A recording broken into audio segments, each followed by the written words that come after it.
తాపీ మేస్త్రీలు, బునియాది కూలీలు ఈ బునియాది నుంచి చెత్తు కట్టి ఇంటి నిర్మాణంలోకి ఇల్లు కట్టి పోయేదానికి అన్ని రకాల పనులు 54 రకాల పనులు సంబంధించి చేసే కార్మికులకు సంబంధించి భవన ఇతర నిర్మాణ కార్మిక సంఘం వనపర్తి జిల్లా మహాసభలు వనపర్తి CI2 జిల్లా కార్యాలయంలో జరగబోతా ఉన్నాయి.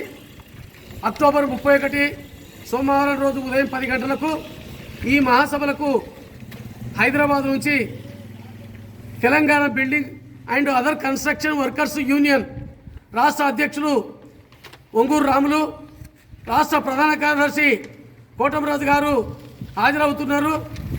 జిల్లాలోని 14 మండలాల భవన ఇతర నిర్మాణ కార్మికులంతా అధిక సంఖ్యలో పాల్గొని మహాసభలను జయప్రదం చేయాలని కోరుతా ఉన్నాం. అదేవిధంగా నవంబర్ 8, 9 తేదీల్లో మహబూబాబాద్లో ఈ భవన నిర్మాణ కార్మిక సంఘం రాష్ట్ర మహాసభలు జరగబోతా ఉన్నాయి. ఈ మహాసభలను కూడా జయప్రదం చేయాలని కోరుతా ఉన్నాం. భవన నిర్మాణ కార్మికులకు సంబంధించి సెస్ ద్వారా 2,000 కోట్ల రూపాయలు మన రాష్ట్ర ప్రభుత్వం వెల్ఫేర్ బోర్డులో జమ చేయడం జరిగింది. ఈ ఏదైతే కాంట్రాక్టర్లు, బిల్డింగు యజమానులు దీనికి సంబంధించి 10 లక్షల రూపాయల నుంచి పైన నిర్మాణం పనులు చేసే వాళ్ళకు సంబంధించి దీనికి ₹1 చొప్పున 100కి ₹1 చొప్పున సెస్ వసూలు చేశారు. 2,000 కోట్ల రూపాయలు జమ అయి ఉన్నాయి. దీంట్లో 1,000 కోట్ల రూపాయలు రాష్ట్ర ప్రభుత్వం వాడుకున్నది, వాటిని డైవర్ట్ చేసింది. కాబట్టి బిల్డింగ్ వెల్ఫేర్ బోర్డులో జమ చేయాలని డిమాండ్ చేస్తూ ఉన్నాం.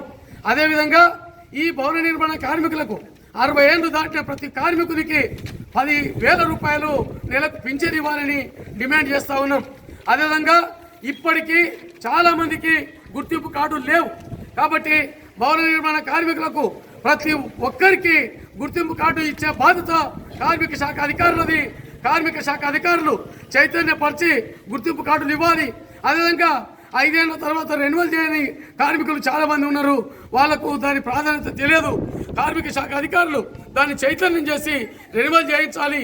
అదేవిధంగా క్లెయిమ్స్ కోసం దరఖాస్తులు పెట్టినా ఈ నెలల తరబడి, సంవత్సరాల తరబడి ఆ పద్ధతుల్లో లబ్ధి చేకూర్చడం లేదు.